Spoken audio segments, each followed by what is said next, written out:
Oh, I love it when we've got we hecklers fans. down the front. This is fantastic. What a great way to start. Well, thanks for joining us, everyone. Look, between deepfakes, AI agents, and a wave of social engineering attacks, proving your identity is becoming one of the most important and hardest problems to solve in crypto. Because it's complicated, right? You know, we want assurance that we know who or what we're interacting with, but at the same time, we don't want to have to give up our privacy. So how do we prove humanness without creating a surveillance state? And what I love about this panel is we've got three people who are approaching this problem from very different angles, which I think reflects reality. You know, there probably isn't a single silver bullet here. We're going to be looking at a spectrum of solutions across cryptographic, social, behavioral, reputational, and even cultural. So to kick us off, and I guess just to ground this conversation, and to make sure that we're all on the same page, I thought we could actually just explain what we mean when we talk about proving that we're human or you're human online today, and what does proof of humanity actually mean to you? I know that's a big question, but you guys must be talking about this a lot.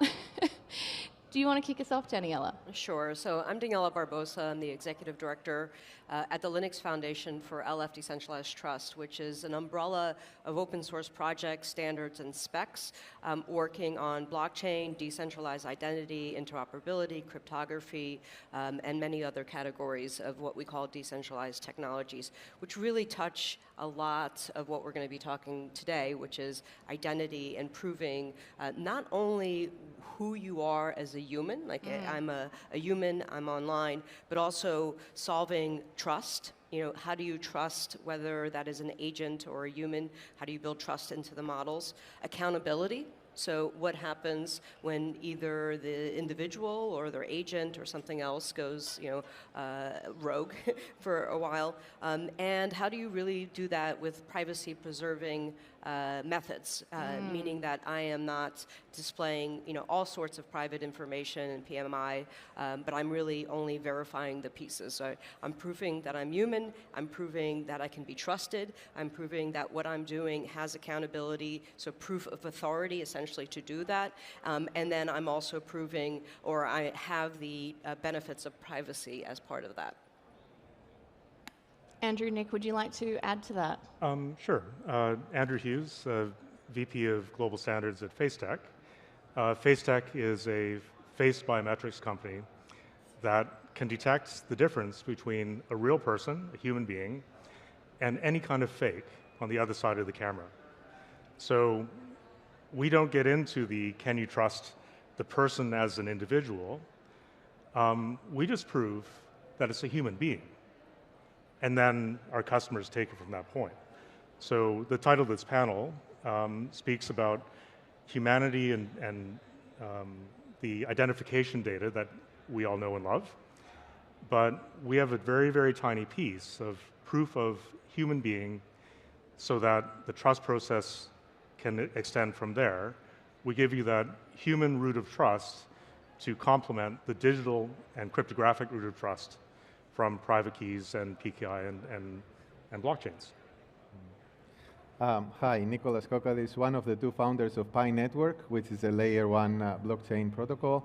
And it has the special property that every single account on the blockchain is already KYC'd.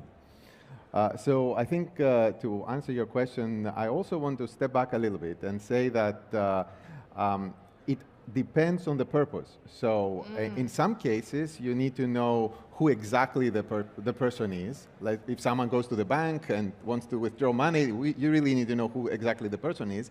In other cases, you need to know whether what's the act of that is being conducted, whether it's happening by a human or a bot. Yeah. And in other cases, you want to know whether there are unique people behind a situation. So, like for example, if you had ratings on an online system, you don't want to allocate 1,000 ratings, 1,000 different product reviews to one act who created 1,000 bots. You want to give more fairness, everyone's voice. Just one more question, I guess, on foundational. The second part of this title is not doxing yourself. when we talk about that, are we saying, you know, I doubt it's that people necessarily need to be completely anon on the internet, or is it more kind of about wanting personal control over your data, having the option of selective disclosure? You know, how do you draw that line in terms of what is not doxing yourself? So I'll start. So I'm assuming everyone's gone through the ceremony of taking a picture of your driver's license front and back, taking a selfie, and you get the green check mark. You're the person represented by the document. Many times. That's yep. great. Where does the data go? So now whoever it was doing that KYC process, ID verification process, has a copy of that data. There are no rules that are universal for how long they should keep those images of your identification data, and the fact that that face and that timestamp and that context existed and happened. A recent case where many French people were doxxed accidentally. The France ministry that deals with digital identity and issuance of credentials was hacked, and there was a database breach. And of course, all the audit images that they require to keep for some period of time, they were just stolen. So that's, to me, what the doxing part is you go through a process to gain trustworthiness in the system without any direct knowledge of what happens to the data afterwards. And if it's not protected properly or expunged quickly, that's the doxing problem. Yeah, I will echo that. And I want to say that when people are thinking of not doxing your identity, especially in a crypto conference, their mind immediately goes into ZK proofs, such as advanced techniques like ZK snarks, starks, and bulletproofs, and things like that. But even though these techniques are a little more advanced, you need to mathematically convert your problem into a formula and then do polynomial computations and other things. But in practice, you can have zero knowledge with existing primitives we all know and understand. Let me give you a very quick example. So imagine in the traditional world, you want to buy alcohol. So you go to the store. What you do is you give your driving license. And you are essentially showing all of your data for no reason, because all they need to know is whether you're above 21 or not. And instead, they're getting your home address, your date of birth, everything. Now, if you were to do this in a zero-knowledge way, you could actually have a KYC authority, let's say the Pi KYC authority, and that authority can provide you a statement. You are more than 21, above 21 years old, and give you the cryptographic signature of that statement, together with for example, your Face ID data. And then all you need to do is you need to provide that statement, and the recipient can check whether the signature is coming from the trusted third party in this case, and you've already proven that you are above 21 without delivering more information that's necessary. And just to quickly follow on to that, I forgot to say I work on international standards at the ISO level, and specifically the mobile driver's license, the one that you can use at some TSA checkpoints at airports, same one. We've built that in to that credential format. So we have, over 21 flags, and that's all you have to send. We're building in Longfellow ZK for future uses. That's the next revision. So the kinds of credentials being issued by state DMVs and governments, they're very well aware of these issues, and they're taking measures with the technologies available to prevent that oversharing of data. Yeah. And I think, when it comes to digital driver's license, et cetera, right, that's a whole industry that's like focused on that one thing. If you start thinking about apps and other types of, applications online, internet, that the technology's there, the standards are there. There might be multiple standards, and there might be a lot of arguments about which standard is best. And the regulations, regulators across the world, depending on the jurisdiction, have different opinion. And a lot of the jurisdictional regulations inform with the technology that can only be deployed in those regions as well. But ultimately, what we're seeing because of the fast pace of application development is people are not building identity into the core architecture. Yeah. What they're doing is they're bolting it on at the end. Oh, this is yeah, that's It's right. an afterthought. We have to deal with identity. So the techniques, the ZKPs and other privacy-preserving techniques, technologies are there. There's really wonderful implementations around the world that you can take a look at. But yet people, whether they're in financial services or they're in client app building, and obviously in the agentic world, are just not putting identity at the architecture from the start. And that, I think, is the biggest problem that, it's just running away from us. I guess just as a follow-up question to that, we've got a wealth of knowledge here in terms of digital identity, and I think there's decades of work that's been done on digital identity. Something that came up in our prep call, if I may say, was a hint of frustration that whenever a new emerging tech comes out, whether it's crypto, whether it's AI, it feels like we're reinventing the wheel and starting from scratch on identity. So why is that, and how are you putting these people back in their place? So it's the problem of non-universal knowledge about every possible thing. So several years ago, sort of 2016, 2017, the emerging blockchain as a real thing communities started trying to deploy things, trying to standardize. And they came up with the great idea of having identity on the blockchain. Until they met some digital identity pros that have been around for a while, who pointed out that putting identifying information on a blockchain that is immutable and correlatable in certain ways back to government-issued ID was counter to the principles of non-censorship and independence from authorities. They quickly realized that there was an existing industry and were able to quickly shift focus and learn about the techniques and the existing industry of digital identity, enterprise identity, because we were challenged about our assumptions, we shifted as well. And the decentralized identity world sort of came out of that collision of galaxies. Wow. Which is, that's what always happens, right? So the challengers come in, they realize that there's something already existing, then the worlds collide and find a way forward because neither's going away. Yeah. I think in practical terms, it makes more sense to store attestation or logs of whether something happened or not on blockchain rather than the actual KYC data. And that's the approaches that they're taking now. Yes, yes. So, because in some cases for regulation, you need to prove that you actually check the ID of someone. So you can have that attestation, store it on blockchain, make it publicly accessible anytime, but not the actual ID. Yeah. Right. Yeah, and it's the same today with agentic AI. And we're seeing the same push and pull. But I do think that a lot of the lessons learned over the last 10 years in this space, because it's a lot of the same people on both sides, are really just helping accelerate the technology, the standards, and this, being looked at as actually operationally, building it into the core. So at the Linux Foundation for the last 10 years, we've had groups of organizations and individuals working on identity. We've had identity-related blockchain projects. We have Trust over IP, where all the trust governance frameworks are being worked on, the community specs.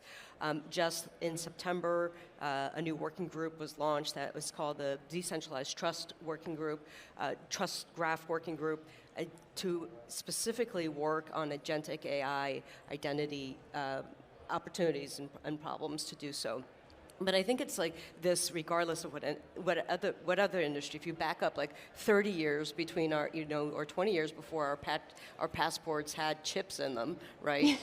That was also something that the industry had to coincide with folks working on identity. You were there. I was there, and it only took 10 years for the U.S. border people to actually start checking the chips. But let's not talk about that. So. Wow. But there's actually another aspect as well, which is kind of like forcing the industry to reinvent the wheel in a justified way, which is the whole agentic AI. So before that, it was very easy to make assumptions between who is a bot and who is a human, because humans had very different behavior compared to bots. So therefore you had systems like CAPTCHA and other things that you could safely more or less assume that only a human could answer and proceed a certain checks.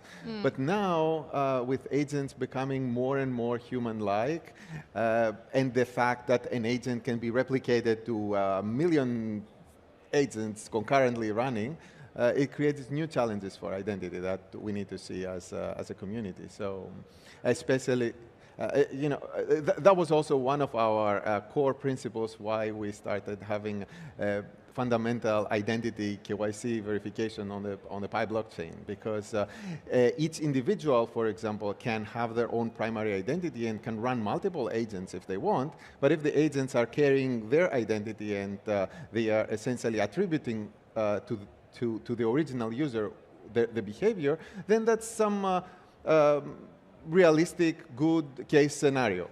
The bad case is when the agents are pretending to be humans themselves. But that's why the society needs to add some kinds of checks and balances for this problem in the future. So, sorry, I'm taking a tangent here. Go for it. I think it's interesting, so you must think it's interesting. What was the original proof of human test? So today we're talking biometrics, attestations on chain. That didn't exist in the 70s, mainframes, right? So how did you prove you were a human? It's password. Password is actually proof of human. Once passwords became not useful anymore very quickly, what was the next proof of human? Well, your physical, what were they called? I can't even remember the name. The token cards with the changing numbers. There's some people that are old enough to have had several of these. The old 2FAs. RSA 2FAs, yeah. So 2FAs. So first it was knowledge-based. That's how you prove you're human, because only people can remember things, right? Yep. Secrets. Then it was what you have, the physical token. Until everyone realized that everyone loses physical tokens, and synchronization and batteries and all that stuff. So now, my opinion, working for a biometrics company, obviously, the way you prove you're a human is through biometrics and liveness. Until deepfake comes in. And No. This is the answer. Well, let's go deeper into this, because I think each of you have very interesting use cases to share in terms of how you're actually doing this. It's a deceptively simple question, right? Like at the core of this, we're just trying to figure out, how do you reliably link a real human to a digital identity or a cryptographic key without exposing massive security or privacy issues? So, let's go through each of you, because I think you're all working on it in very, very different ways. Daniela, the Linux Foundation has been working on identity and trust infra for years and years and years.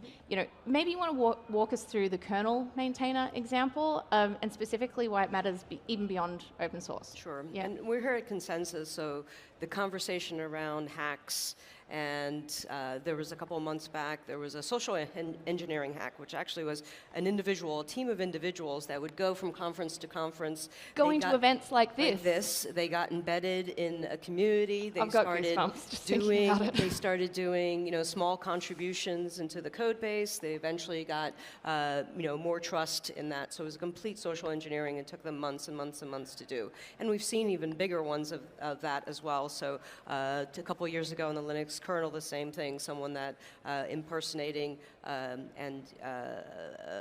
maintainer or a contributor got to put some code into the kernel that, thank goodness, the kernel maintainers noticed and stopped, before it went through. But again, I think it was a 3-year process that social engineering process was going to. So how do you do proof of humanhood for maintainers? So for those who don't know, the Linux kernel, I would say the most important open source project in the world, world, but there's thousands of maintainers around the world that are continuously contributing to the kernel, and thousands more just contributing, and there's thousands of maintainers. So how do you make sure that the maintainers, you know who the maintainers are, right? So today, and for many, many years, there's been a physical key signing ceremony where you meet with other maintainers. You essentially pull out your passport and you say, "Hey, Andrew, I'm Daniela. Nice Actually, to meet you." IRL. Yeah, okay. And he vouches for me, and he's already been vouched by 3 others, and it creates a root of trust, right? It is not scalable in today's digital world, even with the kernel itself that has thousands of maintainers, but it's certainly not scalable in the DeFi crypto development world at all. So what we've been working on is using these techniques that we've been talking about with verifiable credentials, is how do we create a digital way to trust so the maintainers can prove to them, prove to each other who they are, and then that essentially verified credential is carried with them when they do commits. And I think this is going to be, in September, we'll have a working prototype, and by then we'll be talking to other major open source programs that really need to understand who their maintainers are for security's sake, but also even for regulatory requirements' sake, who actually contributed to a code project as well. So a lot of this work is taking the 10 years of knowledge that our community has had and solving real problems in the digital world around how human beings have proof of authority to do the thing that they're going to do. Andrew, you're on biometrics, as you mentioned. I'm keen to know how you see,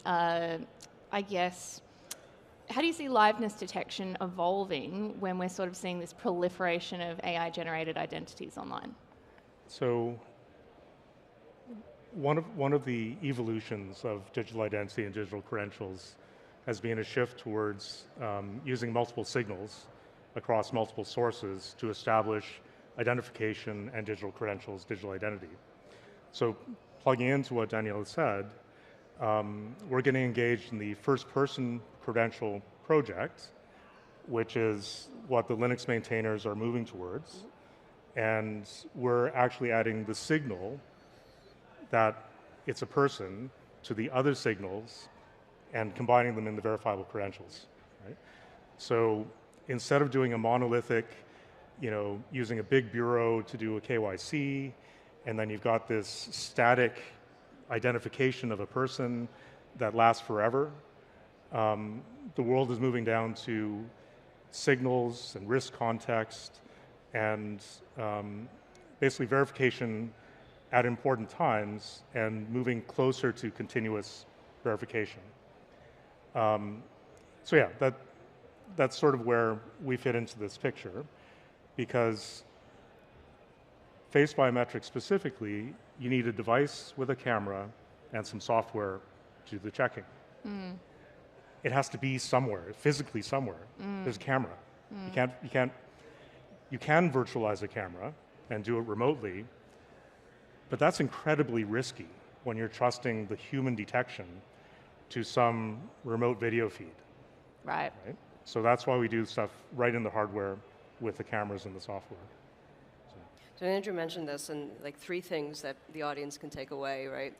First is there's a fantastic white paper on first-person credentials and really understanding the core. It's not a very technical paper. I think everybody here can certainly read through it and understand.